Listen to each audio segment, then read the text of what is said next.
Hello and welcome back to Muslim Convert Learning Arabic. So in the previous video, I explained what ma hada means, which means what is this?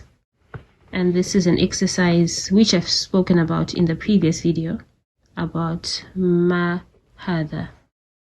Then there's an exercise here to do. And then on this page now, after the read and writing exercise, there is this man hada. So what is the difference between ma hada in the previous video and man hada? Man hada is used for people.